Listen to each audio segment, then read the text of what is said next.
Since President Trump is taking food out of the mouths of 42 million Americans, I want to get right to it. America faces a dire Republican healthcare crisis, and now, despite having the power to avoid it, President Trump has plunged America into a potential hunger crisis as well. And these two issues are inextricably linked. A quick recap. While you slept one night this summer, Republicans passed middle-of-the-night legislation that made the deepest cuts to Medicaid and food assistance in U.S. history. Over $1 trillion was slashed from our healthcare system with historic cuts to Medicaid and Medicare, and $186 billion gouged from family food assistance. It was ruthlessly cruel legislation, now known as the Big Ugly Law, marking one of the darker moments in recent congressional history. I spoke and voted against it with my fellow Democrats, because no one was fooled about why it was happening. The Republicans were rushing at the time to pass permanent tax cuts for the wealthiest Americans, and they needed to pay for it. And it was working families Republicans robbed to pay for huge millionaire, billionaire, and big business tax breaks. A new yacht for billionaires, higher health and food costs for the rest of us.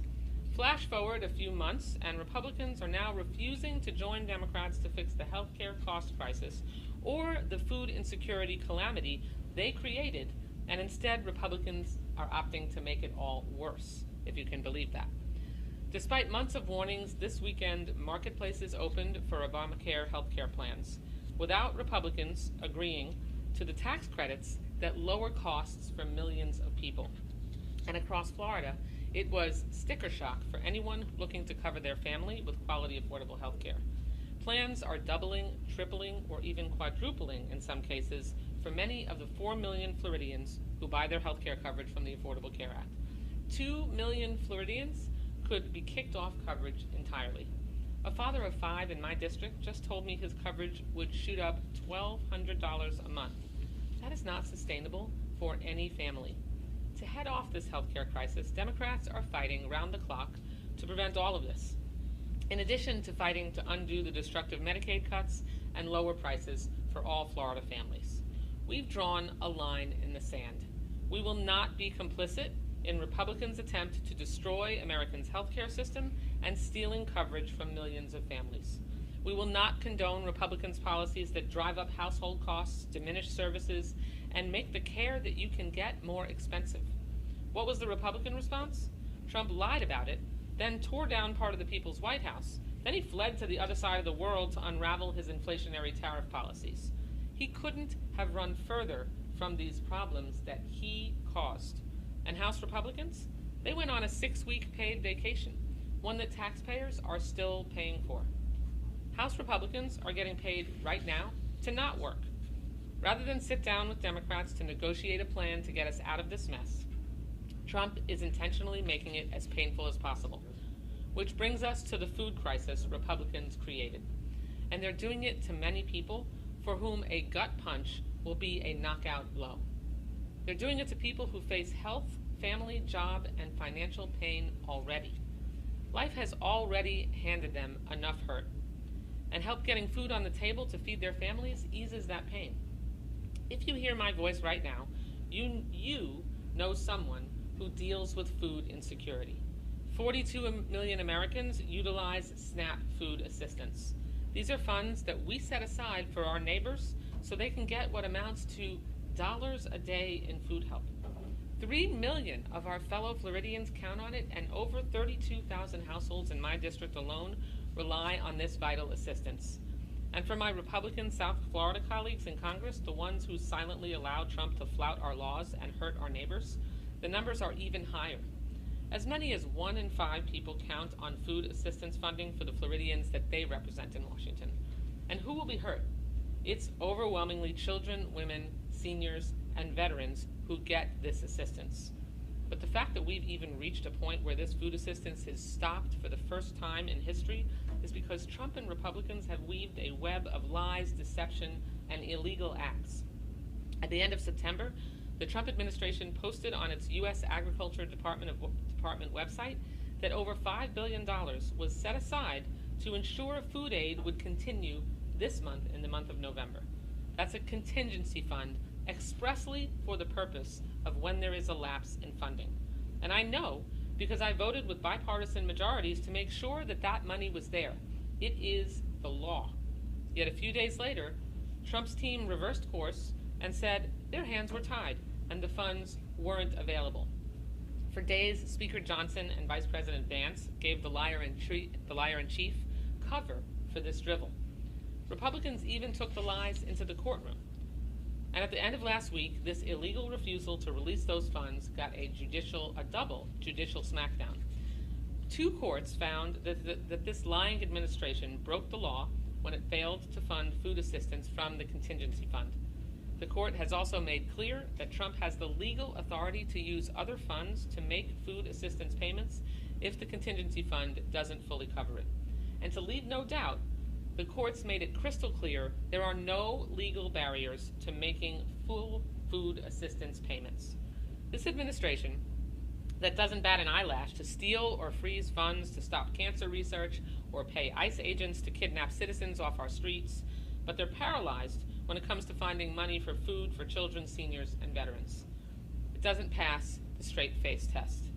If this callous administration does not release full food assistance payments, the blame is squarely on every Republican who allows these lies and cruelty to win out. And it would also be violating 2 court orders. And I'm not going to be quiet about it. I'm not going to let my Republican colleagues ignore it. So today, we're sharing some of the stories behind this food assistance because these are real human beings, real people whose lives they are devastating. You will hear about the kind of work, health, and family crisis that drives people to get this help. And let's not kid ourselves. Grocery prices are going up for everyone. Utility bills are climbing for everyone. Rent and home insurance is still shooting through the roof. And the same Republican cowards who refuse to address this in Tallahassee and Washington are not speaking up to demand or even support this vital food assistance continue. Governor DeSantis ignores the healthcare hurricane that's about to wallop our state, and surprise, surprise, he rejected any emergency action that he could take to deal with food assistance gaps like is occurring in other states. That shouldn't be surprising from a governor who 2 summers in a row has rejected federal summer breakfast food assistance programming. Ridiculous, outrageous, and cruel. So now I want you to hear from just a few of the millions of people these Republicans are turning their back on. First, Denise Brown is the CEO of LifeNet for Families, a group that's looked after our hungry and homeless in Broward County since 1985. Denise?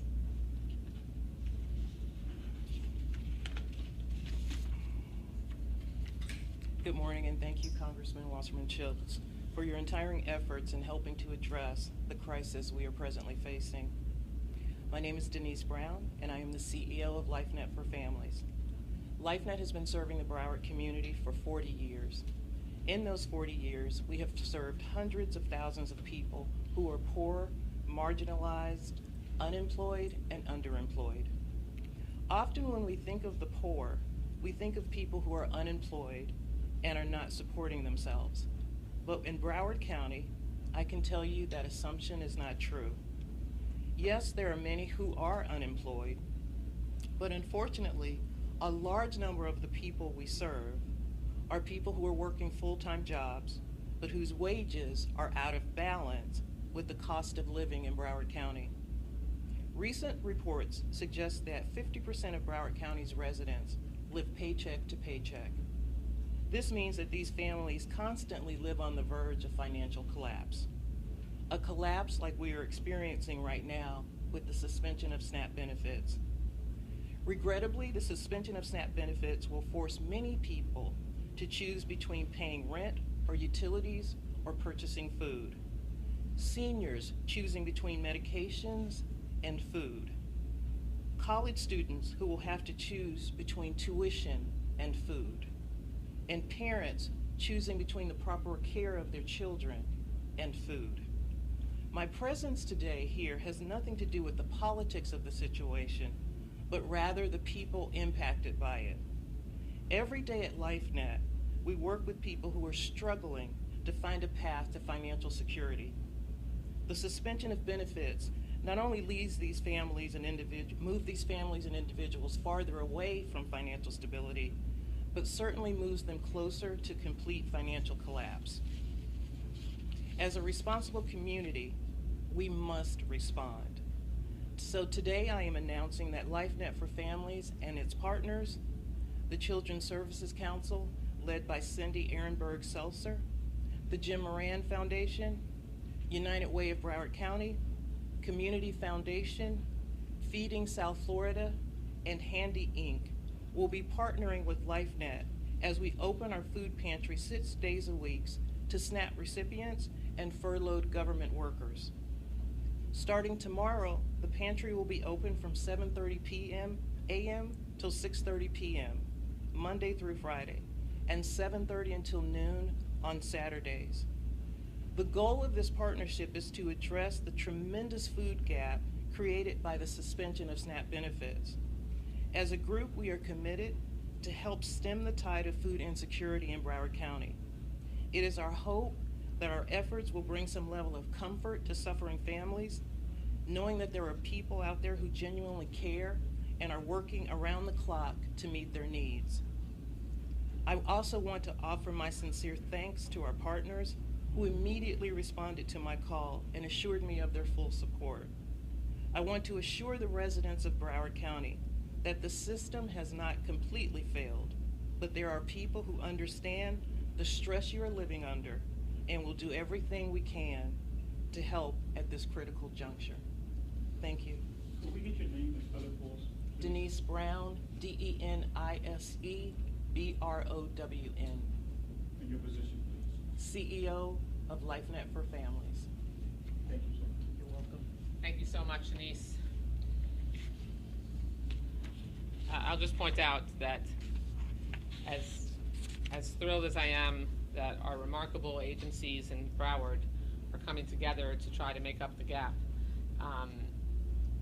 sending people to food assistance lines as opposed to being able to shop for their own groceries because they are getting their food assistance funding from the federal government, which is just something that provides a bridge for them to not face food insecurity and hunger, is completely unnecessary. And it's forcing agencies like those that Denise mentioned to tap into resources that they use for other needs.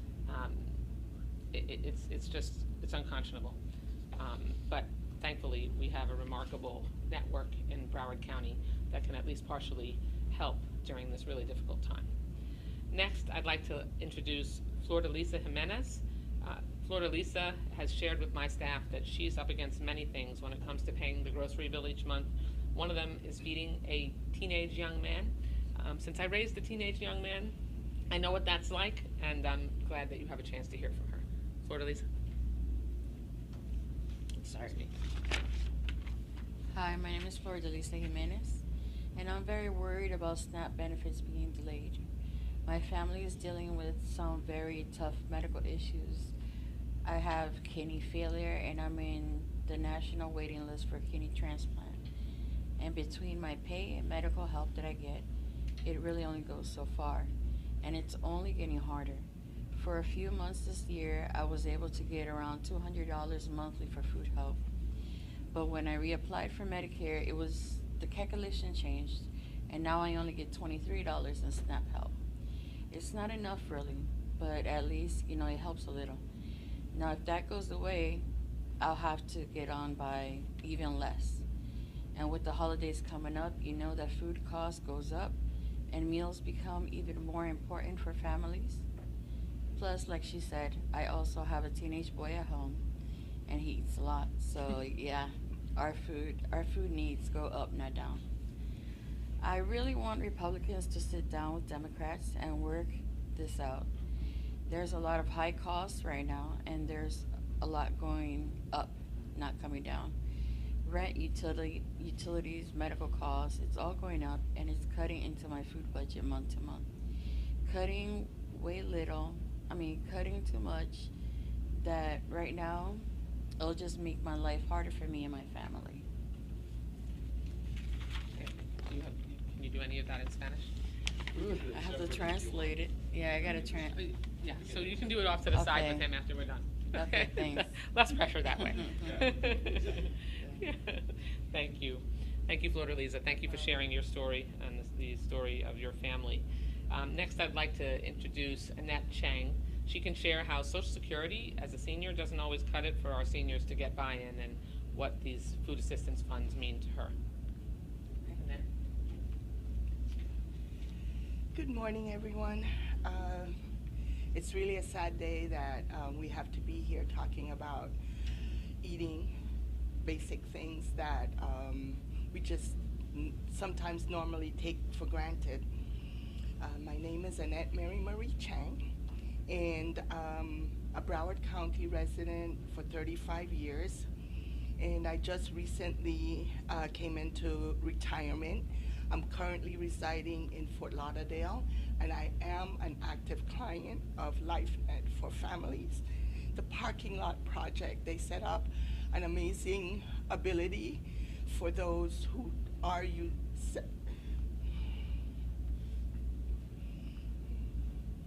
experiencing first homelessness and food insecurities, to allow you to have some dignity in the process. And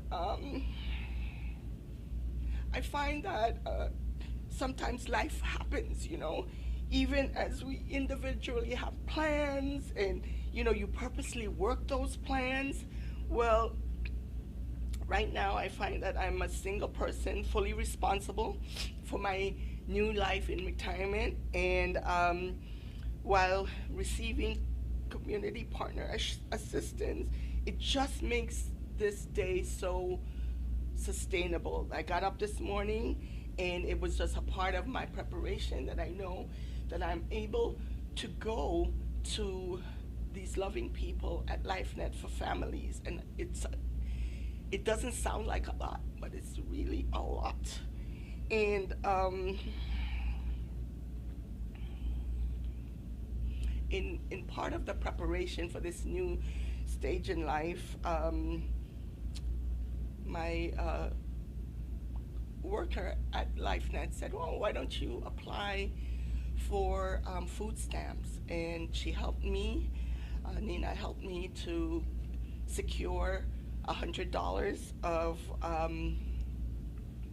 food assistance, and boy, did that take a lot of pressure off.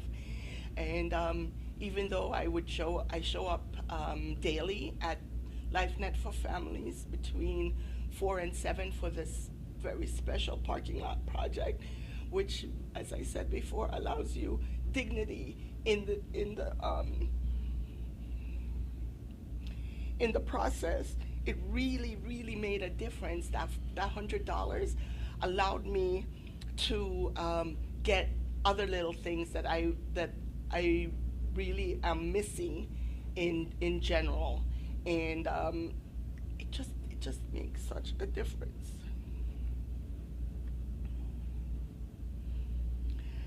Like that, I actually breathe a sigh of relief when I was approved for $100. You know, it doesn't sound like a lot, but it really made a difference in my life. And I know that this pause will create a deficit in my ability to manage sustainably should this government shutdown continue. But even as I am directly impacted, I will manage. My concern and question is, what about those who can't manage? Where do they go? I implore these decision makers to put the American people first over politics and open up the government. 42 million of us depend on this little help, you know, and we need to stop weaponizing hunger. You know, we live in the richest country in the world. Why are we weaponizing hunger? So I thank you for this opportunity to make a comment on this. Thank you so much. Thank you, Annette. Annette, thank you so much for your story. $100 isn't even a droplet in the ocean for the incredibly wealthy individuals that Republicans prioritized over ensuring that Annette and families like Flor-de-Lisa's have the ability to make sure that they can have that little extra assistance to be able to sustain themselves, to be able to not send Flor-de-Lisa's son to bed hungry on any given day. For me, this isn't about politics. This is about us coming together and sitting down and working out a compromise focused on making sure that we can cancel these cuts, that we can help people lower their health care costs, that we can ensure that food assistance remains plentiful and available, and that we're not throwing people out in the cold. It's outrageous. And finally, I would like you to hear from Sheba McKinnon. She's faced the extremely difficult challenge of trying to raise a family amid skyrocketing rent, utility, and food costs. Sheba? Good morning. My name is Sheba McKinnon. My name is Sheba McKinnon, and I too receive food stamps. My food stamps actually was supposed to drop on the 1st, so I was unaware that I thought it was a joke, really, to be honest. I thought that, they was gonna release the funds. They can't let us go without having the funds or something like that. But when I woke up on the 1st and checked, it wasn't there. So, my rent was due on the 1st. I have until the 5th to pay it. So I took partial payment from that to go to the grocery store and make sure, me and the kids are okay. The government shutdown is really not good for the American people. I work 40 hours. I actually work for LifeNet. I get the calls of people looking for the food boxes. It's, and I'm very grateful to be able to say, yes, you can come and get a box. Yes, we have food. And after hearing Ms. Denise saying that, we're gonna be open 6 days, cause I just had to tell someone this morning, give me a call back later, cause I don't know right now. But I'm so grateful that, we have the people that are gonna help us and everything. I too have a set of twins that's 13 years old, a boy and a girl. And my son, he play football and he eat like a grown man. Like he be like, Mom, you gonna eat the rest of your food? So it's just real bad. So, but thank God for LifeNet. I'm there and I'm able to get a box if food come in. I'm so grateful for LifeNet. They provide what the stamps won't be able to do for now. The help that I get from them means more than anything I can say right now. It gives me a bit of peace knowing that my children won't go hungry. I know that the shutdown has made this harder for more families, many families. I just pray that it ends soon. That way we can all get a little breather and get back to some type of normalcy. Thank you. Thank you, Sheba, and to all of our participants. I'm glad you've had an opportunity to see and hear from people that Trump is trying to intentionally and unnecessarily withhold food from. It's grotesque, obviously, but it's unfortunately completely on brand with his tenure in the White House. While Trump partied this weekend, for real, at Mar-a-Lago with a Great Gatsby theme of people soaked in champagne, glitter, and garish abundance at a Halloween party, these folks that are with me today worried about how they'll eat next week. And by the way, Sheba, I'm also a mother of boy-girl twins, so I know what it's like. Millions more Floridians are looking ahead to an empty Thanksgiving dinner table, all because Republicans bend over backwards for billionaires and turn their back on families. The administration can fully fund food assistance in November, right now, through the contingency fund and its legal transfer authority. If they don't, it's a criminal act of cruelty, and they have 2 courts that told them to do it. And even if they agreed to do it today, it still takes about a week in some places to load the food stamp cards. So it's not even like that funding will kick in immediately. So time is of the essence. If the administration does not fully fund November benefits, it's choosing to cut benefits for 42 million Americans like Annette, like Sheba, like Florida-Lisa. After already cutting food assistance by $186 billion earlier this year, which you can hear from the cut that Florida-Lisa's family felt, she went down to really $23 from getting $200 in assistance. And that's because that food assistance funding in the Big Ugly Law was cut now, immediately.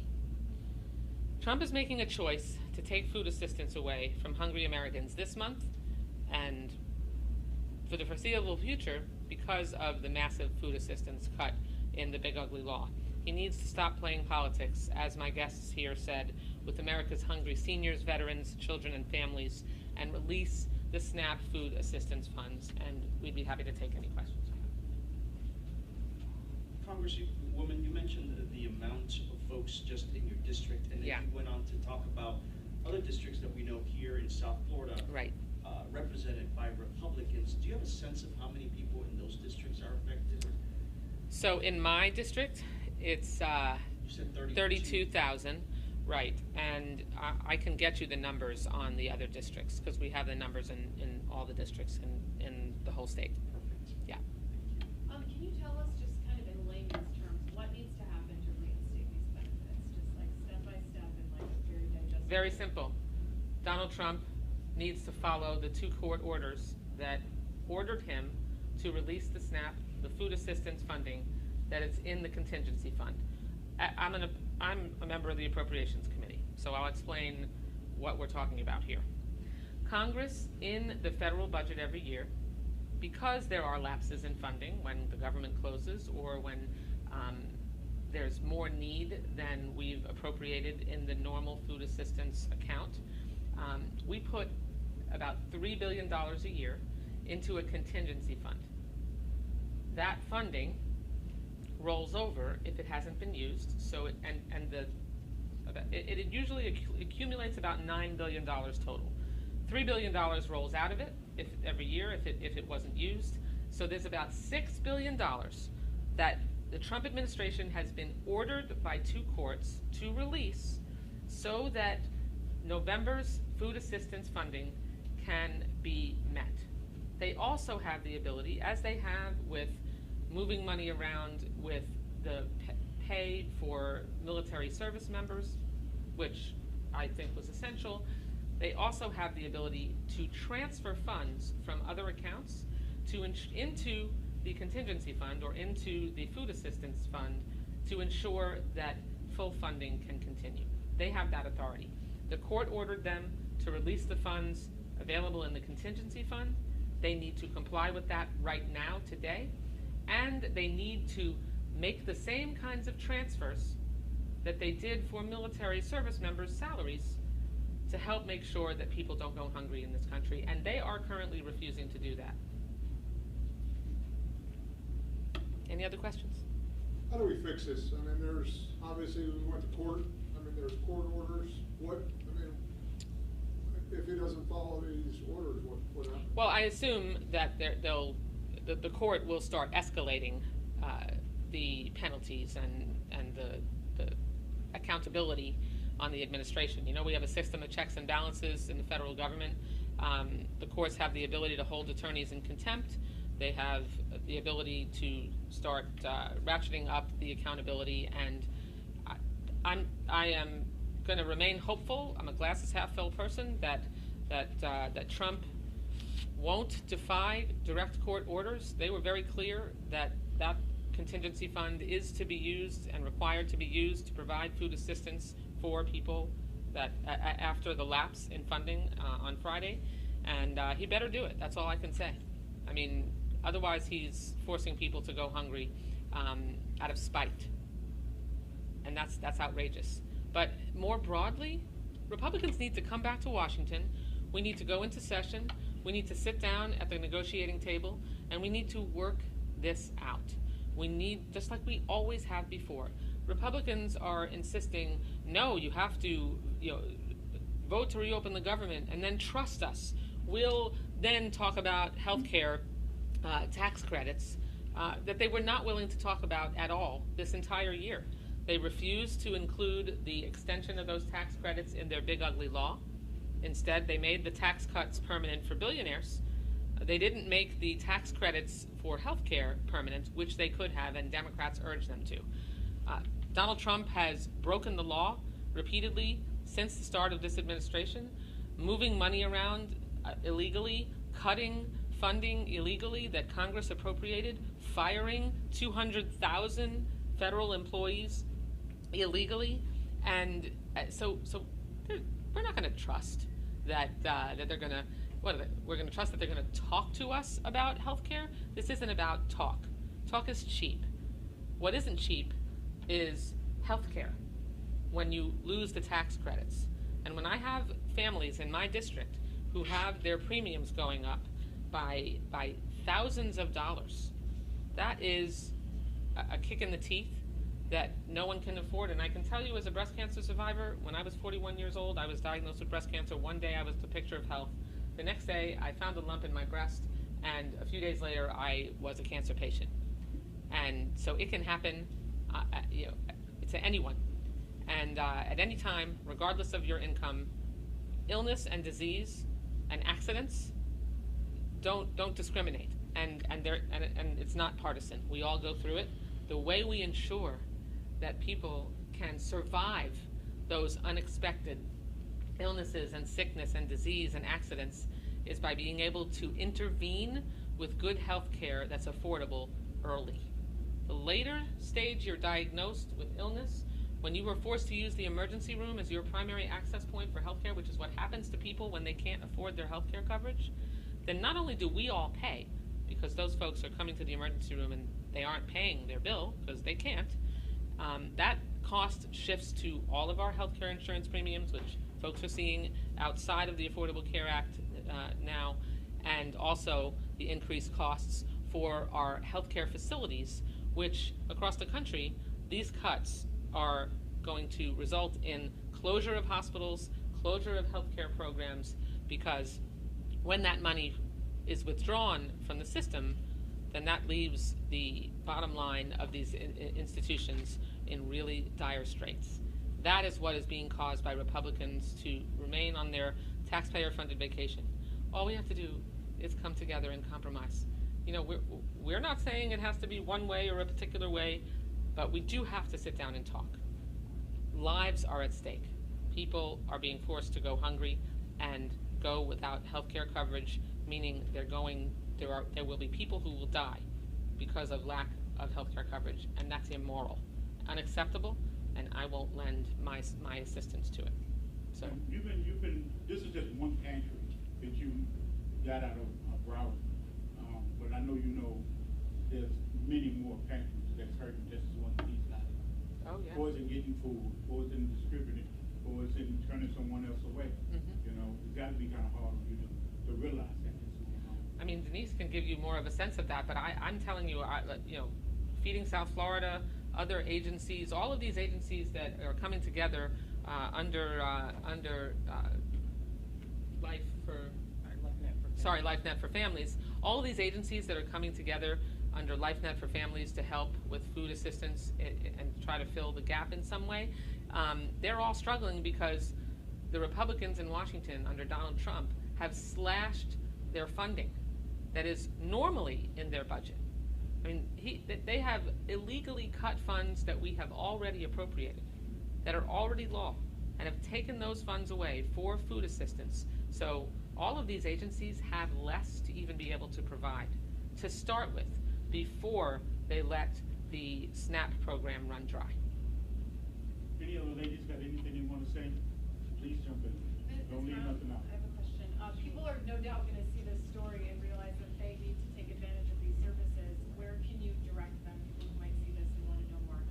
You can go to our website, www.ln4f.org, and get information as it relates to our food giveaways.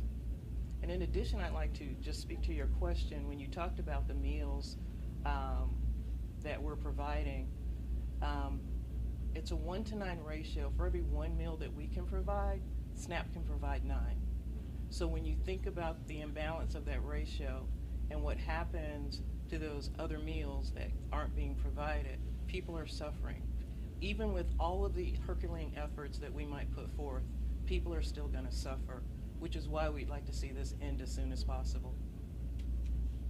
Can you give a phone number also, just because people may not have a website to be able to get? Sheba, telephone number for you. There you go. 954 792 2328. 954 792 2328. Yeah, we got that. Can we get spellings of everyone's names? Yes. before we Yeah, get to it? we'll give them to you. Okay. Yeah. They're actually on the podium. Yeah, they're right here if you want to come look Okay, at we'll them. snap a picture. Okay. Thank you. Okay, thank you all so much. Before you